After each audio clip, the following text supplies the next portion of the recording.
Hey there, Mikhail here with Toasty DIY, and I figured today I might do like a little tour. You see all the different setups here in the office, and I figured I might give you a tour of my setup right here and how I use it for editing and how I have everything laid out and why I do what I do. So let's take a peek at that. We all, for the most part, the office use LF gaming chairs. These were sent to us a while back. I was never here when we got these, but this is the one they gave to me to use. That's, you know, Matt's, Jackson's, and then Zach doesn't use an LF gaming chair. We have this knockoff kind of Elin one that was just a cheap one online. So this is the chair. I usually sit like an absolute munchkin in this thing. I don't really sit in it normally. I do try to lean back against it when I can by scooting as far under. Here's my rig right here. This is what they set me up with.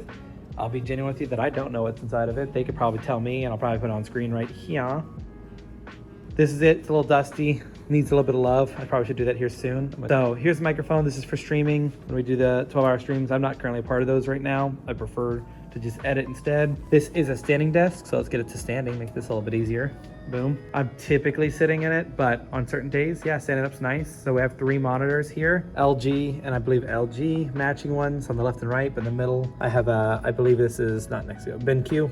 Yeah, right here in the corner. So this is my typical setup for editing. I will have this monitor here with my file breakdown on each side. And then usually up here, the top one will be, you know, with the one I'm currently working on, and usually the bottom one will be what I want to find, or they can swap places. But say I need a picture from some of my downloads or need to move files around, this is that. Otherwise, where I'm going to save things to is going to go up there. This is my source for clips. So let's go ahead and get a clip in here. Boom. This is going to be B-roll from Micro Center. But there's me. Look at that, looking real ugly. So I go through here, I can search through, select the part of a clip I want, go ahead and drag it in there. This also serves as my Red Giant Universe dashboard when I use Red Giant Universe, which I'm kind of here or there on. It's got some awesome things if we were doing more mainline video editing stuff, but right now we're currently not doing like special effects or things like that, so I don't need like holograms and all that.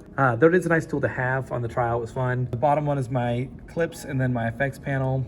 I use film impacts. I really enjoy those transitions. They're really nice and really easy to customize. Main screen, we have a this is at half resolution, but it is the video watching, and over there is my effects controls on the left side. Boom, right there. On my right monitor, I have, all right, sorry for the interruption. Food arrived, so I had to go answer the door, but I believe I was on this one. This is for the essential graphics panel. This is where I can add lower thirds if they need to be added. We have a whole bunch of different ones, but this is gonna have everything from call outs to that. Some of these are just generic built-in ones, but this is where I'll go through and do that. If I need to add lower thirds, Zach makes a ton of our lower thirds, aka all of our lower thirds. This is just for times where we need something particular that I might have on hand, or we need it on a, you know, he's sick, we need it now.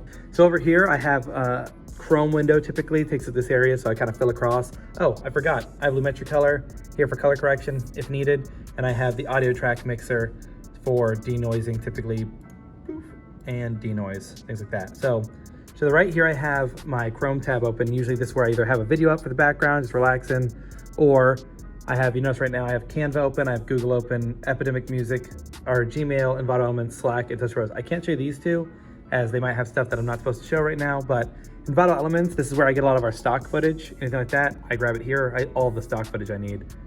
Inbox, this is where, you know, emails come through if anything, or any, you know, sponsors are talking to us that I need to worry about, which usually never happens, there and there. Epidemic Music, this is where we go get our sounds. If you ever hear any of our songs, a lot of them are by Dylan Sid, Ocean Jams, these kind of lo-fi beats. That's what I like in the background. And then Canva is just like a idiot's guide to photo editing. If I need something real quick, I can usually make it there. And then Google, in case I need to look something up, like how to edit a certain clip or do a certain thing or I'm having an error. That's the full setup. I use a Logitech keyboard. I have macros set for these keys right here. And then over from here to the left are all macroed out. I also macro out these two. I pretty much use the whole keyboard. The only thing I don't use is the numpad. It used to be for labeling. I got rid of that, and instead, you'll see the one piece little thing. I use a Stream Deck. So I have it for labeling here, so I can go through and label clips and what I need to label them. Here I have different shots, this is a setup between presets and Excalibur, and I'm able to set that up and all mixed together. I could turn this shot into, let's say it was for gaming. I could turn it to the corner shot you'll see in our Let's Play site. If I want it to focus left, I could do that. If I want to make it for the outro, I could do that. If I want to have it just zoom in slowly, I can have it do that. It's kind of weird when I put them all on top of each other. That is my current setup. I use Corsair headphones with the haptic feedback. Don't need that, that's just for fun. You'll notice some random things on my desk, mostly got a little bit of paper. Apparently we had, not McDonald's, Taco Bell, left that there. Rubik's Cube. That's really it. This is the batteries for the G5 camera, or the G7. I keep them here in case I need to go grab shots I don't have. As far as this goes, micro SD, in case I need to grab footage or put it over here. An Exo camera for when I do face cam footage.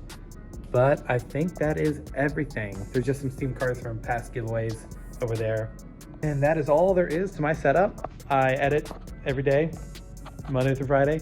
So I've got it down to where I really like it to be. And that piece of art right here was a sponsor, so they just put that over. They got the Toasty Roast one. I think we have like a Master Chief one right there. And I think Zach just has Pepe the Frog. So if you want to see other setups and how they use it, let me know, and I'll do a tour of theirs and how they go through their stuff. I can't show too much of Matt's because he's got a lot of business emails open. But that's from me. If you have any questions about editing, let me know. I want to do another edit like this person video, like the Michael Reeves one, but I don't have an editor, or not editor, a style in mind. Right now I'm thinking Brian David Gilbert, maybe that, maybe Mr. Beast, but I think people have done how to edit like Mr. Beast, and it's not that crazy. It's just, do you have a lot of money and do you have a lot of shot variety? His editing style is just so fast paced, but I don't think anything is crazy difficult in there. So if you have any questions like that, let me know, but otherwise, peace out.